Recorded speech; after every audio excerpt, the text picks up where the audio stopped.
Welcome back everybody once again to my channel, and before we get into today's awesome and exciting video, make sure to subscribe and sack that like button. So in today's video, you read the title, I'm going to be giving my 2022 NFL season preview.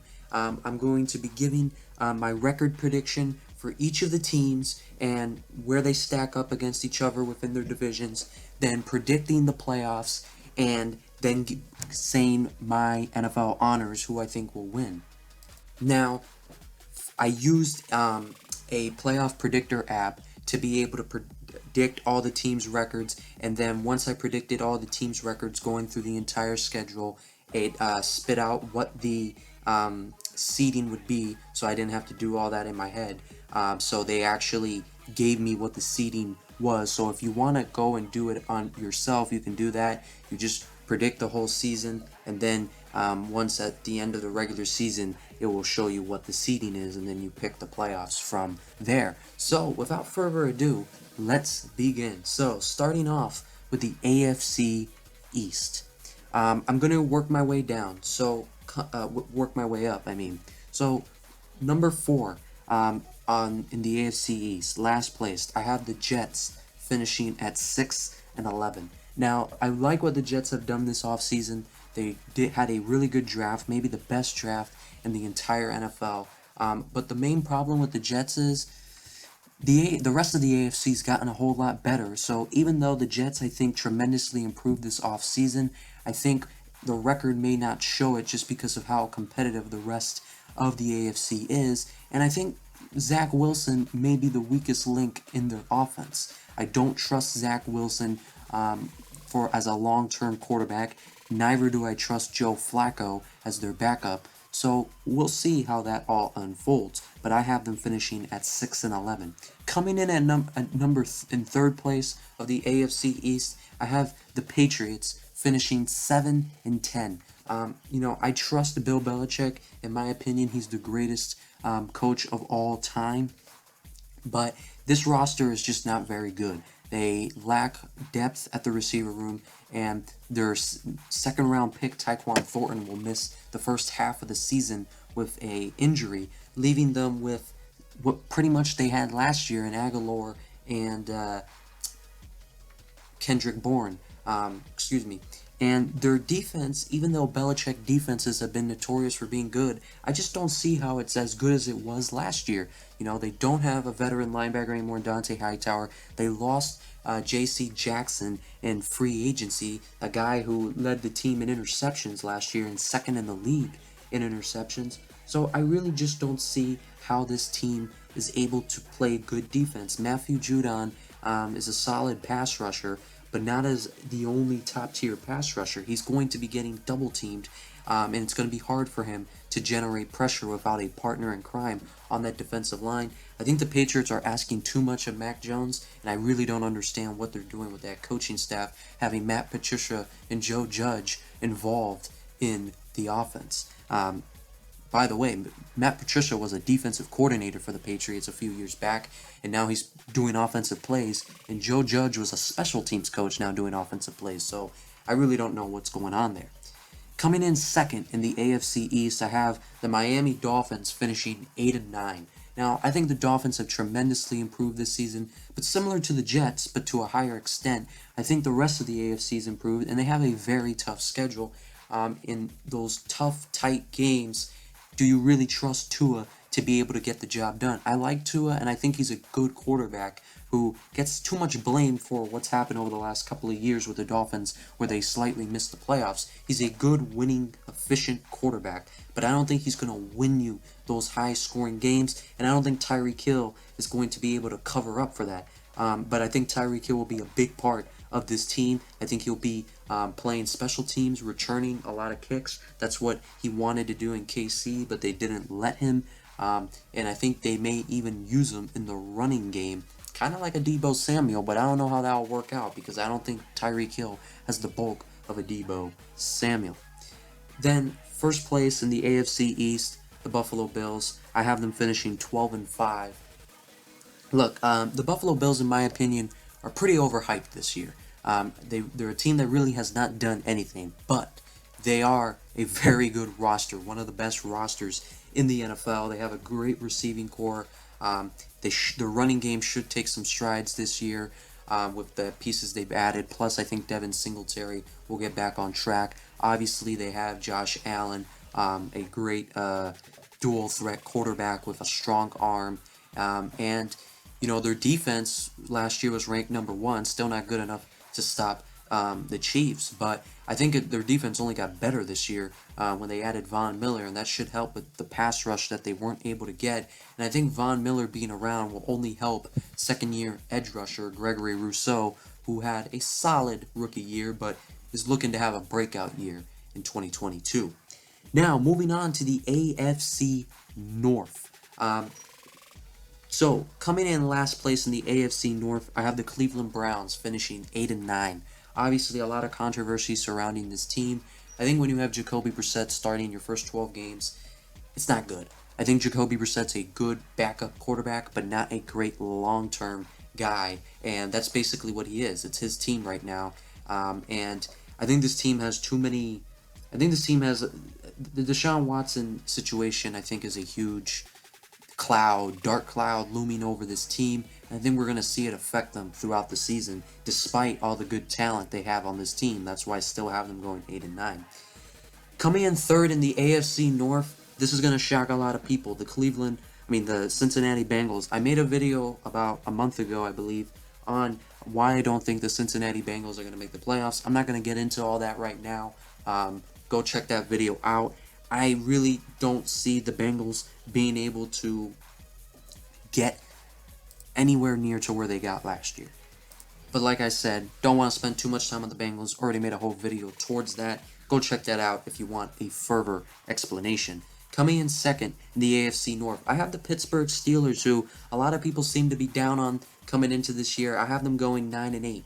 At the end of the day, this team still has the reigning Defensive Player of the Year. They still have Cam Hayward right next to him. They still have Minkah Fitzpatrick, one of the better safeties in the league. This team did struggle stopping the run last year, which was strange despite having all these good players on the front seven. But I think it will rebound this year. And I think they're going to rely on Najee Harris a lot with Mitchell Trubisky at quarterback. At the time of making this video, Mitchell Trubisky was announced the starting quarterback for the Steelers. I'm not sure how much I like that move. I think they should have let Kenny Pickett get the reins and see what he can do. He's the guy you drafted in the first round. But I really like this Steelers wide receiver core. They lost Juju Smith-Schuster, which was, a big loss for them. But I think they actually replaced kind of similar what to the Chiefs did. They lost their #1 receiver, but they brought in a group of guys that can kind of work well together as a group. Like, they drafted Calvin Austin, a speedster. They drafted George Pickens in the second round. They already had Deontay Johnson, who had a breakout year last year. And they already had Chase Claypool, who should make another leap in year 3. So I like this Steelers wide receiving core. I think they have a good offense, an offense built to help, a young quarterback or, a not top-tier quarterback like Mitchell Trubisky. But I still don't see them, having a great year at like 11-6, 10-7, 12-5 kind of year. And then coming in first in the AFC North, I have the Baltimore Ravens. The Lamar Jackson contract situation is looming over them right now. We don't know how that's going to play out, but I really like what the Ravens have done this past offseason. They have basically said to the rest of the NFL that they don't care that this is a passing league. They are going to run, and run because they did not pick up any top-tier receiver in free agency or trade for any, and they didn't draft any. You know what they did? They drafted another good tight end in Isaiah Likely to help in their short passing game and run blocking. They brought in Kenyon Drake a couple of days ago, another good running back. They made the offensive line better. I think this team is making a great decision in embracing their run-heavy offense, and this is going to be such a hard team to beat because of that great defense. They lost, they've had some struggles at safety over the last couple of years, but they addressed that weakness and turned it into one of their better strengths in bringing in Marcus Williams from the Saints and drafting, in my opinion, the best prospect from last year's draft, Kyle Hamilton. This team's going to be so tough to beat down the stretch because of this defense and then how hard they're going to be running that football on people.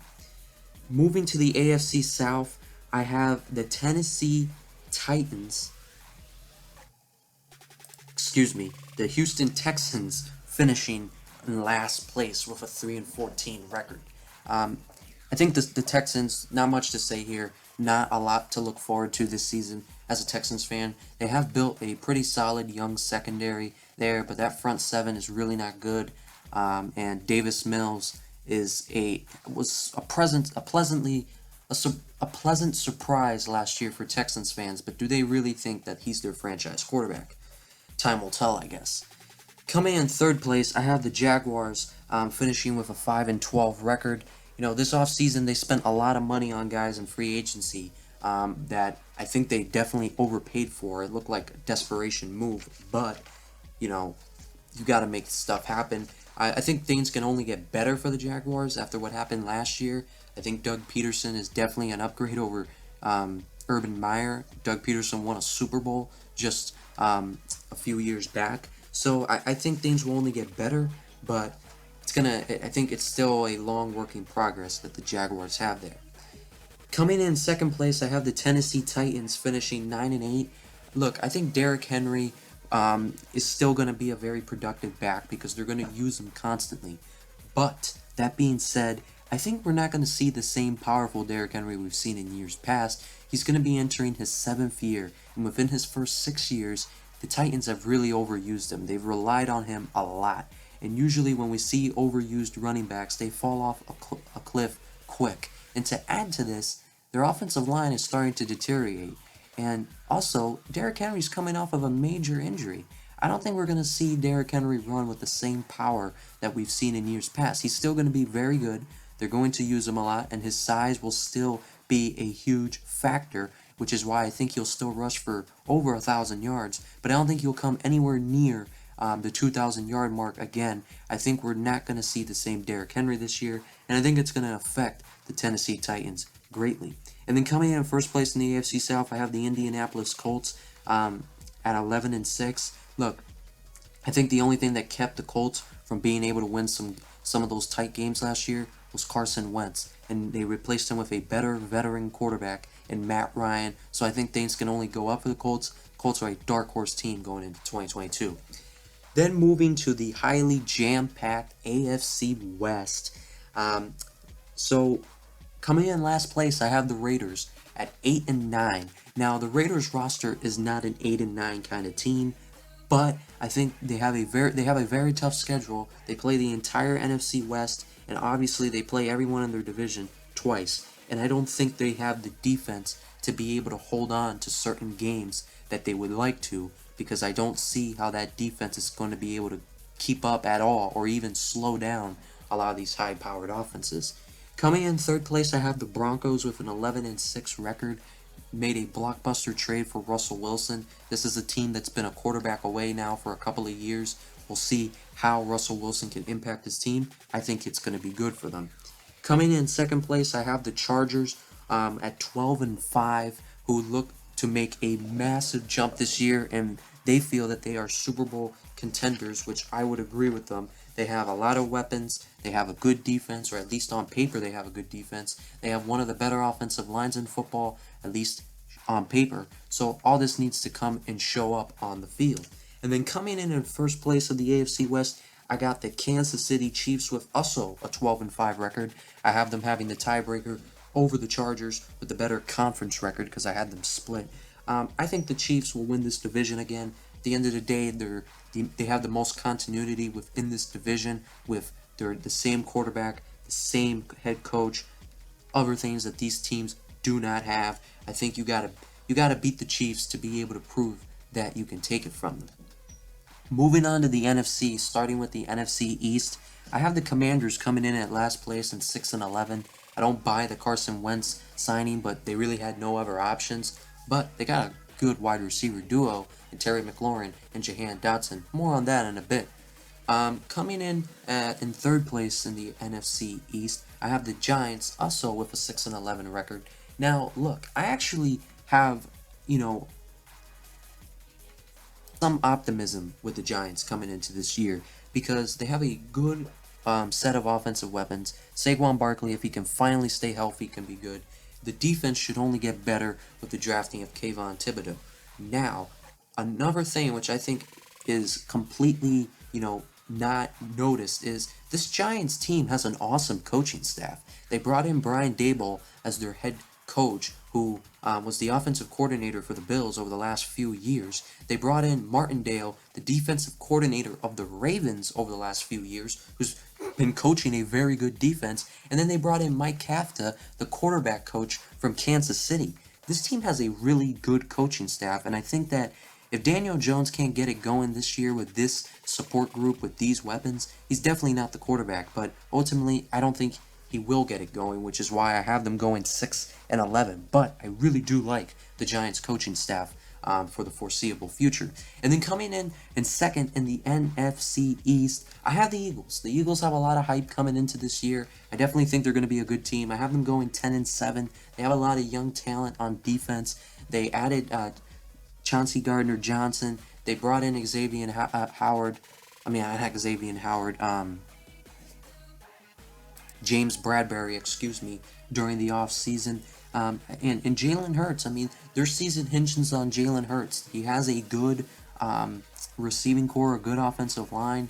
I think this is a make or break year for Jalen Hurts, which is pretty obvious. And then coming in first place, I got the Cowboys at 11-6. Now the Cowboys, I'm not high on the Cowboys coming into this year. Their offensive line has some issues. We'll see how the receiving core is. They lost Amari Cooper. They traded Amari Cooper away, and then Michael Gallup's going to miss the first few years. So I'm not high on the Cowboys, but I still have them going 11-6 because there's just still too much talent on defense and offense, along with they have the easiest schedule in football based on last year's win percentage. Moving on to the NFC North, I have the Bears coming in last place with a 3-14 record. Justin Fields, I like Justin Fields a lot. I think he's going to be a good quarterback in this league. Well, let me rephrase that. I think he could be a good quarterback in this league, but he's just not in a good situation. Not a good offensive line, no running game, no true number one wide receiver, and a defense that is just not where it needs to be. Coming in third place, I have the Detroit Lions at 8-9. Look, I think the Lions are a sneaky playoff this team. I don't know if it's that I've grown a liking for them because of Hard Knocks, or if I really just think they're good. I think they are a sneaky playoff team. I think Jared Goff is a better quarterback than people want to give him credit for, and they have some fun players. They got T.J. Hawkinson, one of the better top 5 tight end in the league, in my opinion. DeAndre Swift, who's looking to have a breakout year this year, who had a good year last year, along with Jamison Williams, maybe the fastest prospect we've seen since Tyreek Hill. Coming in second place, I have the Minnesota Vikings with a 9-8 record. Look, I'm really high on the Vikings coming this year. I think they have one of the better rosters in the NFL, but I had them losing a lot of, tough, close games against good opponents in the primetime games because I just don't trust Kirk Cousins in those key situations. I think they have a team that can compete for a Super Bowl, but I had them losing a lot of those, big matchups against good teams because I just don't trust Kirk Cousins, but maybe he'll prove me wrong. And coming in first place, I have the Green Bay Packers, again, finishing with a 12-5 record. I think people don't give the Packers enough credit for what they've done with the wide receiver core this year. This offseason, sure, they lost the best wide receiver in football, but they brought in a lot of guys. They drafted Christian Watson. They signed Sammy Watkins. They still have Randall Cobb. But they also got Romeo Doubs, who's looked pretty good in preseason. I think similar to the Chiefs, but not as good as the Chiefs. They have a lot of guys who can work well as a group, as a receiving core. But I definitely don't think Aaron Rodgers will win another MVP. Moving on to the NFC South, I have the Falcons finishing last with a 4-13 record. This team, over 50% of the players on this roster are players who weren't on the team last year. So a lot of this hinges on how well does this new team gel together. That's the bottom line. This is a completely new team from last year. So we'll see. Coming in third place, I have the Panthers finishing 4-13. I had them starting off 3-1 to drop to 4-13, kind of similar to last year. I think Matt Rule is not a good coach. I think would be better suit as a coordinator. I don't think he's a good leader.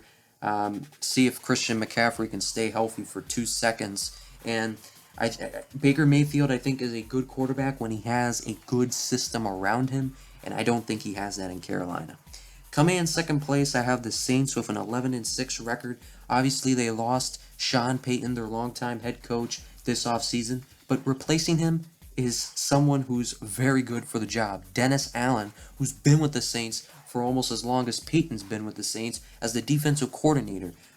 The only question mark with this is, can Jameis Winston, have a good transition to this new Dennis Allen-led team? And the other thing is, Michael Thomas is coming back, but how is Michael Thomas going to gel with this new group? He hasn't had any reps with Jameis Winston until this offseason, and he hadn't. The only coach he's ever had is Sean Payton, so how will he fit into this offense? But this team has a lot of weapons all across the board and a good defense, so I think this team will be right there competing to make it into the playoffs. And then coming in first place, I have the Buccaneers with a 12-5 record. Look, Tom Brady has all sorts of weapons, a good defense, good running backs. I mean, the only thing that can derail this Buccaneers season is the offensive line, but it seems like Brady offensive lines always seem to figure it out, so I'm not gonna even worry about that. Moving on to the NFC West, I got the Seahawks finishing in last place with a 5-12 record.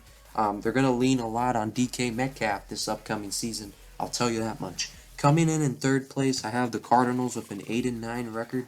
This is a team that has a very tough schedule the first half of the year, and it's a team that's known for having a strong start to their season. How will that all play out? We shall see. The Cardinals have a great receiving core. They have a solid offensive line with a good running game. They got Kyler Murray, who's a good dual threat quarterback. Cliff Kingsbury is a very good, innovative head coach. But this defense, man, this defense is gonna suck. That's all I'm saying. I mean, this team's going to be in a lot of shootouts. That's what I'm thinking, and yeah, that's not a winning formula, which is why I have them having a up and down season with an 8-9 record. Coming in second place, I have the 49ers with a 10-7 record. This is the toughest team to predict. This is the toughest team to pick for the 2022 season. I have no idea what to think about this team. Trey Lance, I have no idea. We barely saw anything of him. There seems to be this narrative out there, though, of those 2 games that Trey Lance started that he sucked, which is simply not true. They went 1-1. He averaged over 300 yards passing in each game. He had 5 touchdowns to just 2 interceptions in those 2 games. So I don't know where that narrative is that he sucked in those 2 games, because he didn't. But that being said, clearly something's wrong there, because the fact that they were not inclined to starting Trey Lance throughout last season with Jimmy Garoppolo with a broken thumb says a lot about how they felt about Lance. And keeping Garoppolo this offseason, say what you want, I think the 49ers never had an intention of trading Jimmy Garoppolo. I think they planned on keeping Garoppolo this whole time. They just wanted to make it seem like they're going to trade him because they want to be able to cover their asses if the Trey Lance thing doesn't go wrong, because I think the 49ers want to win now, whether it's with Trey Lance or with Jimmy Garoppolo. Coming in first place, I have the Rams, the reigning Super Bowl champions, going 12-5. Look, the Rams lost some pieces this offseason, but they added some pieces, so I think it cancels each other out. They lost OBJ, but they brought in Allen Robinson. They lost Von Miller, but they brought in Bobby Wagner. So this team will just be fine, and they're going to be competing for another Super Bowl in the stretch. Now, with all this being said, all these records, this is what the playoff seeding looked like. For the AFC, the Chiefs were the number 1 seed, the Ravens were the number 2 seed, the Bills were the number 3 seed, the Colts were the number 4 seed, the Chargers were the number 5 seed, the Broncos were the number 6 seed, and the Titans were the number 7 seed. Moving on to the NFC, The Buccaneers were the number 1 seed, the Packers were the number 2 seed, the Rams were the number 3 seed, the Cowboys were the number 4 seed, the Saints were the number 5 seed, and the 49ers were the number 6 seed, and the Eagles were the number 7 seed. So, wild card weekend, the matchups are Chargers at Colts, Broncos at Bills, Titans at Ravens, Saints at Cowboys, 49ers at Rams, and Eagles at Packers. So starting off with Chargers versus Colts, I'm picking the Chargers to win this game. I had them playing in the regular season. I had the Colts winning that one, but I'm picking the Chargers in this one. I think they're a more explosive team against the Colts, and I don't think the Colts secondary in a second matchup will be able to limit that Chargers passing attack. I got the Chargers winning that one. Broncos at Bills. I have the Bills winning that. They're a more experienced playoff team. The Broncos are a very young team despite having a veteran quarterback. I think it will be still a successful year for the Broncos, even if their season plays out with a wild card loss. Titans at Ravens. I have the Ravens winning. Honestly, before predicting, I did not think the Titans would make the playoffs, but somehow they snuck in. I have the Ravens beating them. Saints at Cowboys. I got the Saints beating the Cowboys. I think the Saints are a better overall team, and we all know the Cowboys love to choke. Just a joke. 49ers at Rams in wildcard weekend. This is a tough one. Too much uncertainty with the 49ers. Who knows who would be starting at this point? I'm going to go with the Rams, the defending Super Bowl champions, at home. Then the Eagles at the Packers, final wildcard game. I have the Packers winning that. Eagles will have had a good season, but I don't think they'll be able to go into the Lambeau Field and win. Moving on to the divisional round, the matchups are Bills at Ravens, Chargers at Chiefs, Rams at Packers, and Saints at Bucks. So with Bills versus Ravens, this one took me a while to guess. These two teams are completely opposite. One's a ground and pound, one's a run and gun. I'm picking the Ravens, man. I think the Bills will have a very tough time stopping that running attack whenever both times they play the Ravens. When they play them in the regular season, and if then they play them in the playoffs, which I'm projecting they will. I think Von Miller was brought in to be able to stop the run and rush the passer. He's never been a great run stopper. He's been more of a pass rusher. I think the Ravens would have a field day against that Bills front seven, and I think the Bills choke again in the divisional round. Chargers at Chiefs, that would be a fun divisional round matchup. In Kansas City, I had them splitting in the regular season. I think the Chiefs would take this one at home, more playoff experience, and I don't think the Chiefs plan on losing at home again this year in the playoffs. Spoiler alert.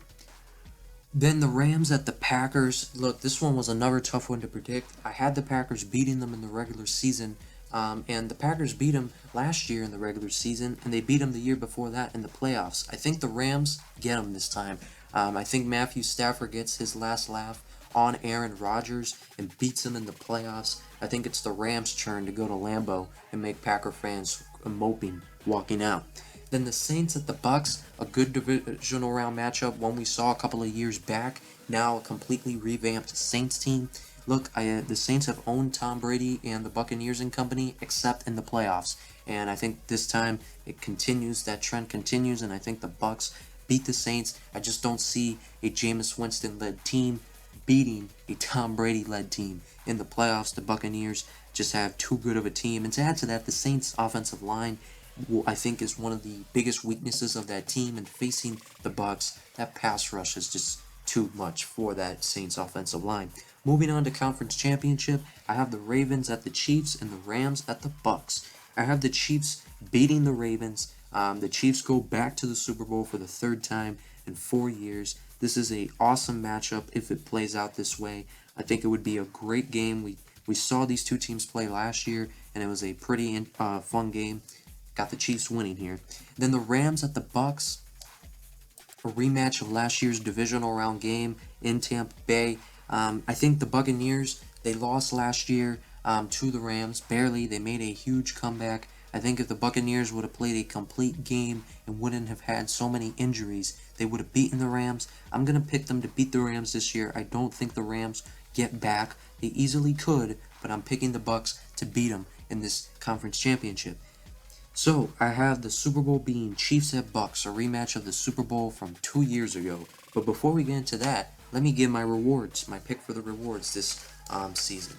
So, for NFL MVP, I have Justin Herbert winning it. Yes, there's a lot of guys who could be competing for it, but I'm going to go with Justin Herbert, and I'm projecting him to throw for 45 touchdown passes to 5 interceptions. Now, that's a very bold stat prediction, but I think Herbert's going to do it. I think Herbert's going to have a heck of a year and establish himself as a clear top 5 quarterback in football, and I already think he is. And in my book, if he does what I just predicted, he may be a top 3, top 2 quarterback in football.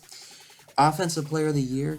This is maybe a surprise. This is a very good player, but I don't think anyone's picking him as Offensive Player of the Year. But I'm going with DK Metcalf with 1,400 yards receiving, 125 catches, and 10 touchdowns. Reason why? I think the Seahawks are really going to rely on him a lot, like I said earlier. This is a team that I don't think is going to be able to run the football too well, even though they're going to want to. And I think DK Metcalf is their clear-cut best target, and I think Geno Smith, the starting quarterback, or Drew Lock, if he comes in at some point, whoever it is going to be force-feeding Metcalf, and I think Metcalf can rise to the challenge. It won't result in a lot of wins for the team, but I think DK Metcalf will establish himself as a top 10 receiver in the league and have an awesome year, resulting in him winning Offensive Player of the Year. Defensive Player of the Year, I have Nick Bosa with 20 sacks. Winning it. Nick Bosa had an awesome rookie year. Then it got derailed in year 2 where he tore his ACL. He came back last year and had 15 sacks, played really well. I feel like he's on the brink of having a monster year where he becomes nationally recognized by fans. And I think this is going to be the year where he does it. I think he won't be getting double teamed a whole lot because there's so many other guys on that 49ers defensive line, which is only going to help Nick Bosa. I think Nick Bosa is going to have a massive year, one of the best pass rushers we've seen over the last few years. And then for Rookie Offensive Player of the Year, another bold one. I have Jahan Dotson of the Washington Commanders winning it with 1,000 yards, 80 catches, 10 touchdowns. Jahan Dotson, my thing with this is the reason I'm picking him is the Commanders, I think, are going to be a pass-heavy team due to the lack of running game they're going to have.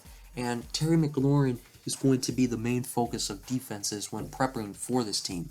Meaning, I think Jahan Dotson will be left alone on an island one-on-one, and I think Jahan Dotson was a very underrated receiver coming into the draft last year. He did get taken in the first round, but I just think that Dotson, with his speed and his route running, when he's left on one-on-one situations, he's going to be a monster for the Commanders. I think it was a great pick for the Commanders, even though I don't really like the Commanders this season coming in. I think he's going to have a big year. Obviously, I don't think he's the favorite to win Offensive Rookie of the Year, but I think it's a strong argument.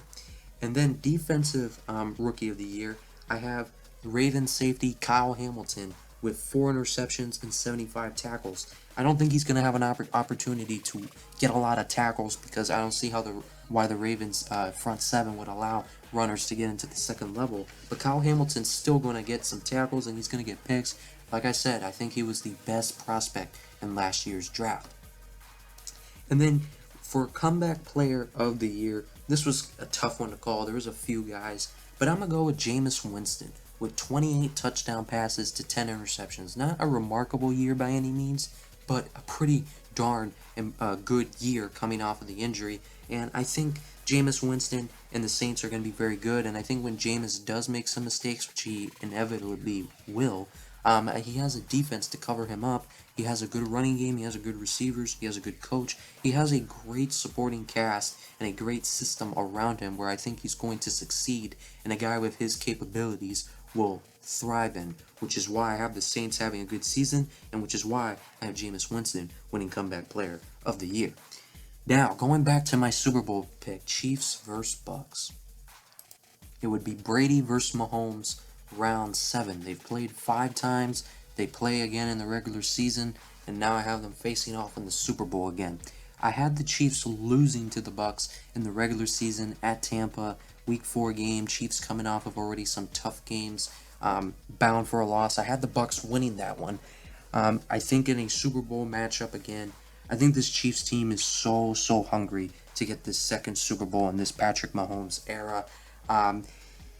I think the Chiefs now, unlike the time they played them in Super Bowl 55, have the best offensive line in football to combat that strong pass rush of the Buccaneers. and I think it will give Patrick Mahomes time to pick and choose his matchups against a not as strong Buccaneers secondary as it once was. And to add to it, I think the Chiefs defense is younger and faster now, which will be able to get more pressure on Tom Brady when facing him. I like the Chiefs in this one. I take the Chiefs winning it all, and I think Patrick Mahomes gets his second Super Bowl. But comment down below what you guys think about this. Comment down below any hot take you have for this NFL season. I am so pumped up. Season starts in 2 days at the time I'm making this video. So, without further ado, let's get going. And with that, I'll see you guys next time.